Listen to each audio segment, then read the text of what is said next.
नमस्कार, welcome to career 247। मैं हूं प्रशांत धवन और मैंने आपको बताया था साल 2026 भारत के लिए जियोपॉलिटिकली बहुत ही इंपॉर्टेंट होने वाला है। बांग्लादेश में हुए इलेक्शन अभी नेपाल में भी होंगे, जापान के भी रिसेंटली इलेक्शंस हुए हैं और इसी साल आप देखोगे कि यूएस के भी मिड टर्म इलेक्शंस हैं। दुनिया भर में बहुत सारे ऐसे इलेक्शंस होने हैं जिसका इम्पैक्ट इनडायरेक्टली भारत पर भी पड़ने वाला है। और बांग्लादेश, जैसे आप लोग जानते हैं, भारत का नेबरिंग कंट्री है। हिस्टोरिकली बांग्लादेश के साथ काफ़ी अच्छे रिलेशंस थे, मगर जब से मोहम्मद यूनुस ने वहाँ पे पावर संभाली है, बांग्लादेश इंडिया के रिलेशंस लगातार ख़राब होते रहे। बट रिसेंटली हमने देखा कि लंबे अंतराल के बाद बांग्लादेश के इलेक्शंस कंक्लूड हुए और जीत मिली है यहाँ पर बीएनपी को, बांग्लादेश नेशनलिस्ट पार्टी को। और बहुत ही जल्द बांग्लादेश के नए प्रधानमंत्री बन जाएंगे मिस्टर तारिक रहमान। यहाँ पे आप देख पाएंगे, ये इनकी फोटो है, the next prime minister of Bangladesh. BNP जिस पार्टी ने जीत हासिल करी है बांग्लादेश में, कन्विंसिंग जीत हासिल करी है, इन लोगों ने थैंक भी किया है पीएम मोदी को फॉर हिज कांग्रेचुलेशंस। और तारिक रहमान की सोच क्या है भारत के बारे में, ये भारत के बारे में क्या बोल चुके हैं इन द पास्ट, ये मैं आपको बताऊंगा। अभी के लिए तो इनकी ये स्टेटमेंट सामने आई है कि भारत और बांग्लादेश के रिलेशंस बहुत ही जल्द और मजबूत होने वाले हैं। बट कई इंडियंस इस मैप को देखकर बहुत ज्यादा चिंतित है। अब यहाँ पे आप कहोगे इस मैप में चिंतित होने वाली क्या बात, बांग्लादेश का मैप है, बस थोड़ा सा रंग बिरंगा है। देखो मैं आपको समझाता हूँ। पहली बात तो ना, जो अभी इलेक्शंस हुए हैं बांग्लादेश में, काफी अजीब से इलेक्शंस थे, क्योंकि बांग्लादेश की सबसे बड़ी पॉलिटिकल पार्टी, शेख हसीना की पॉलिटिकल पार्टी अवामी लीग, इसको बैन कर दिया गया था इस बार के इलेक्शन से। तो एक अपने आप में काफी अजीब बात है कि इतनी बड़ी पार्टी को बैन करके इलेक्शन करवाए गए। और आप खुद ही सोच सकते हैं, जब एक इतनी बड़ी पॉलिटिकल पार्टी बैन हो जाएगी तो कई छोटी पार्टियों को उभरने का मौका मिलेगा। इनमें से एक पॉलिटिकल पार्टी है बांग्लादेशी जमात। आपने इसके बारे में खूब सुना होगा कि अगर बांग्लादेश में जमात की सरकार बन गई तो ये एंटी इंडिया होंगे, प्रो पाकिस्तान होंगे। बट थैंकफुली ऐसा हुआ नहीं है। जो बांग्लादेशी जमात है, इनको लग रहा है कि 60-70 के आसपास सीट्स मिलेंगी, जबकि बांग्लादेश नेशनलिस्ट पार्टी आराम से 200 से ऊपर सीट्स कैप्चर कर चुकी है और ये कंफर्टेबली बांग्लादेश में सरकार बना लेंगे। बट भारत के लिए प्रॉब्लम ये है कि जो ये जमात वाली पार्टी है ना, ये काफी हद तक रैडिकल विचारों से भरी हुई है। यहाँ पे कई लोग हैं जो भारत के अगेंस्ट स्टेटमेंट दे चुके हैं, प्रो पाकिस्तान स्टेटमेंट दे चुके हैं। और आप एक बात नोट करिएगा, ज्यादातर जो इलाके जो बांग्लादेश के टच करते हैं with the Indian border, specially मैं कहूँगा वेस्ट बंगाल के आसपास के जो इलाके हैं बांग्लादेश के, वहाँ पर जमात के जो कैंडिडेट्स हैं ये आराम से जीते हैं। इनका जो एंटी इंडिया नैरेटिव था ये यहाँ पे सक्सेसफुल हुआ। बट मेनली बांग्लादेश का जो हार्टलैंड है, मेन जो इनका मिडल और आप कह लीजिए इनका जो ईस्टर्न पार्ट है, वहाँ पर बीएनपी की बड़ी जीत हुई है। बट अगेन ये इलेक्शंस भी थोड़ा, मैं वही कहूँगा, घूम फिर के बिना अवामी लीग के ये इलेक्शंस काफ़ी अजीब लग रहे हैं। बट एटलीस्ट मैं कहूँगा फाइनली यहाँ पे कहानी आगे तो बढ़ी, इलेक्शंस एटलीस्ट बांग्लादेश में कराए तो गए हैं। और वैसे आगे बढ़ने से पहले मैं आपको यही बता दूं कि करियर 247 की इस वक्त मेगा सेल चल रही है अक्रॉस ऑल आवर कोर्सेज। सभी कोर्सेज पे आपको मिलेगा हैवी डिस्काउंट। आप किसी भी कोर्स को परचेज करने में अगर इंटरेस्टेड हैं तो कमेंट सेक्शन में जो लिंक्स हैं उन पे आप कर सकते हैं क्लिक।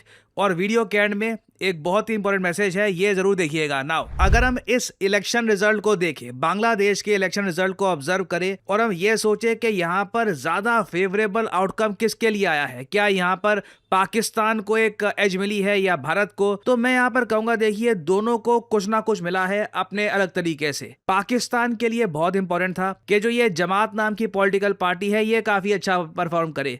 ये political party in the past ban हो चुकी है बांग्लादेश में, काफी बार इनकी परफॉर्मेंस काफी खराब रही है। इस बार सिंस अवामी लीग को बैन ही कर दिया गया तो जमात की भी इतनी सीटें आ गई हैं कि ये ऑपोजिशन में एक इंपॉर्टेंट रोल प्ले करेंगी। इवन दो पाकिस्तान के पास मैं कहूंगा कोई बड़ी पावर नहीं आई है, बट स्टिल एक बहुत ज्यादा प्रो पाकिस्तान पॉलिटिकल पार्टी की बड़ी एंट्री हो चुकी है बांग्लादेश के पॉलिटिकल स्फेयर में। अगर in the future Awami league को ये लोग अनबैन नहीं करते तो लग रहा है कि जमात धीरे धीरे ग्रो करती रहेगी। नाउ ये तो खैर बात हो गई फ्यूचर की। अभी के लिए अगर हम देखें तो तारिक रहमान ये बनेंगे बांग्लादेश के अगले प्रधानमंत्री। इनकी सोच कैसी है, इनके विचार कैसे हैं, भारत के बारे में क्या मानते हैं कि भारत के साथ बांग्लादेश के रिलेशंस कैसे होने चाहिए, तो यहाँ पे हमको ये देखना होगा कि हमारी एक्सपेक्टेशन क्या है। नाउ एज इंडियंस हम कोई बांग्लादेश से कुछ खास बड़ा सपोर्ट नहीं चाहते। कोई ये एक्सपेक्ट नहीं करता कि कल को अगर हमारी वॉर होती है पाकिस्तान के अगेंस्ट तो बांग्लादेश हमारे सपोर्ट में आएगा। We don't expect that, we do not need that. Bangladesh से एज इंडियंस हम लोग क्या चाहते हैं, यहाँ पे आतंकवाद ना पलना शुरू हो जाए और यहाँ से आतंकवादी ऑपरेट करके इंडिया में अटैक्स ना करना शुरू कर दे। ये सबसे बड़ा हमारा कंसर्न है। बाकी उसके अलावा आप अगर देखो हम लोग काफ़ी इनडिफरेंट है टुवर्ड्स बांग्लादेश। हमें कुछ मतलब वहाँ पर ऐसा नहीं है कि कुछ इंटरेस्ट है या कुछ एक बहुत ज़्यादा हमारे लिए एक इंटरेस्टिंग जगह है। वो लोग एग्जिस्ट करते हैं, ठीक है, उनकी लाइफ है, बट एटलीस्ट इंडिया को हार्म ना करे, that is all we want. उसके अलावा एवरीथिंग एल्स जो नॉर्मल रिलेशंस में बात चलती रहती है आगे वो चलती रहे, दैट विल बी फाइन। उस केस में अगर मैं बात करूं ना तो तारिक रहमान भारत के लिए एक बहुत ही ज्यादा यूजफुल लीडर साबित हो सकते हैं, क्योंकि इनकी पॉलिसी रही है कि ये रिलीजियस एक्सट्रीमिज्म को बर्दाश्त नहीं करेंगे और ये मानते हैं कि टेररिज्म किसी भी फॉर्म में एक्सेप्टेबल नहीं है। एक बार को आप कह सकते हो ये तो बड़ी जनरल बातें हैं, ये तो हर कोई नेता बोलता है। नहीं, बांग्लादेश में कई नेता हैं वो ऐसी बातें बोलते नहीं हैं, बट तारिक रहमान का ये एक पोजीशन रखना ये बहुत ज़्यादा इंपॉर्टेंट है। वैसे आप अगर देखो तो काफ़ी बार ये वर्ड यूज़ करते हैं बांग्लादेश फर्स्ट, कि बांग्लादेश के इंटरेस्ट सबसे ऊपर रहेंगे, चाहे इंडिया, चाइना, पाकिस्तान हो, जहाँ पे बांग्लादेश को अपना फ़ायदा दिखेगा ये अपने इंटरेस्ट को आगे परस्यू करेंगे एंड दैट इज़ फाइन। कोई ऐसा नहीं बोलेगा कि ये गलत है, ठीक है, हर कंट्री अपने बारे में पहला सोचती है, दैट इज़ फाइन, बट जब तक ये इंडिया के इंटरेस्ट को हर्ट नहीं करते एब्सोल्युटली फाइन विद अस। तो इनके राज में होने क्या वाला है कि बांग्लादेश हमेशा की तरह रिवर शेयरिंग को लेकर भारत से बातचीत करना चाहेगा। ये चाहेंगे कि तीस्ता नदी का पानी कैसे बटेगा भारत बांग्लादेश में, इसको लेकर एक एग्रीमेंट हो जाए। फिर इन्होंने अपने इलेक्शन में ये भी कहा है कि भारत की बीएसएफ काफी अटैक करती है बांग्लादेश के लोगों पर। ये अगेन ये इनका नैरेटिव है, रियलिटी ऐसी बिल्कुल नहीं है। बीएसएफ बहुत ज्यादा रिस्पॉन्सिबल तरीके से एक्ट करती है, बट इन्होंने आप कह लीजिए एक एंटी इंडिया नैरेटिव के साथ इन लोगों ने भी खेला था और ये बिल्कुल ये इशू रेज करने वाले हैं कि बीएसएफ को इंडिया थोड़ा सा ये कहे कि इतना अग्रेसिवली बांग्लादेशी बॉर्डर पे डील ना करे। और उसके अलावा हमको ये भी देखना होगा कि कई इंडियन जो कंपनियां हैं, फॉर एग्जांपल अडानी एनर्जी, उनके इलेक्ट्रिसिटी बिल्स ड्यू हैं बांग्लादेश में मिलियंस ऑफ डॉलर्स के।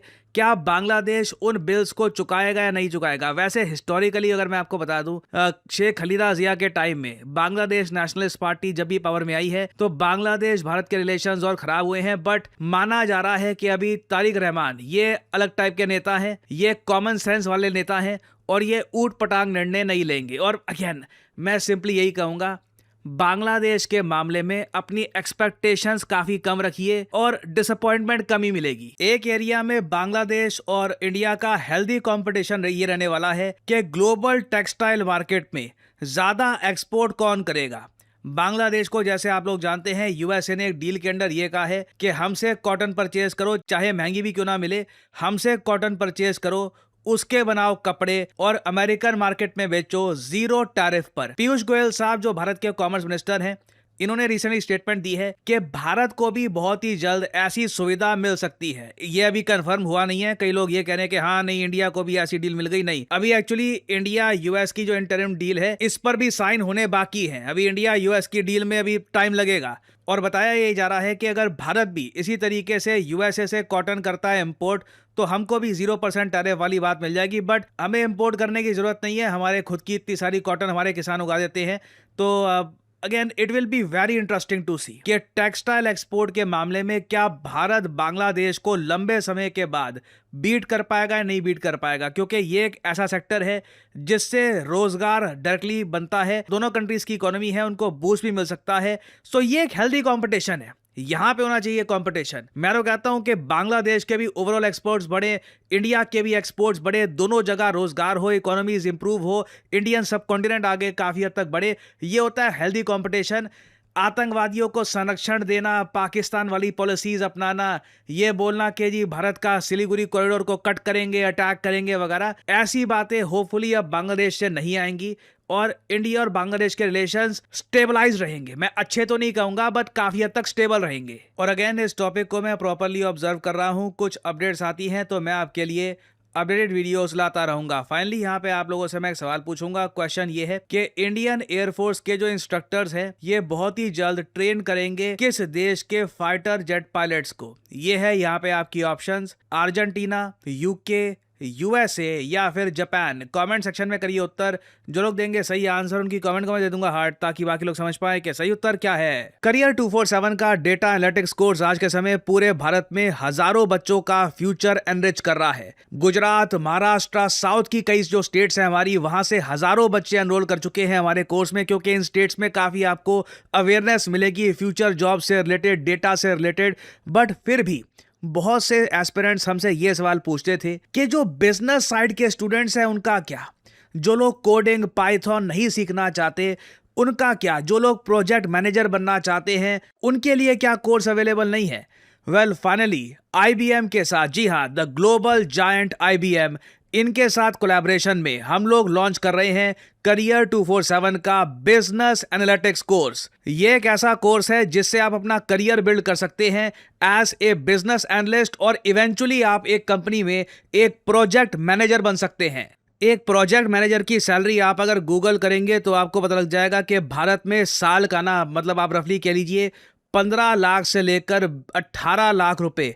और ये जो 6 महीने का कोर्स होगा बिजनेस एनालिटिक्स बाय करियर 247, ये है विद जनरेटिव AI। और इस कोर्स को कंप्लीट करने के बाद आपको मिलेगा ट्रिपल सर्टिफिकेशन बाय करियर 247, फिर एक IBM ब्रांडेड आपका सर्टिफिकेट एक अलग से होगा, और फाइनली आपको एक NASSCOM का सर्टिफिकेशन अलग से मिलेगा। दैट विल प्रूव कि आपने जेन्युइन तरीके से लर्न किया है the core concepts of business analytics. तो आपको करना सिंपली क्या है, इस वीडियो के कमेंट सेक्शन में जाइए, यहाँ पे आपको ये लिंक मिल जाएगा, इस लिंक पर करिए क्लिक, आपके सामने ये वेबसाइट का पेज ओपन हो जाएगा।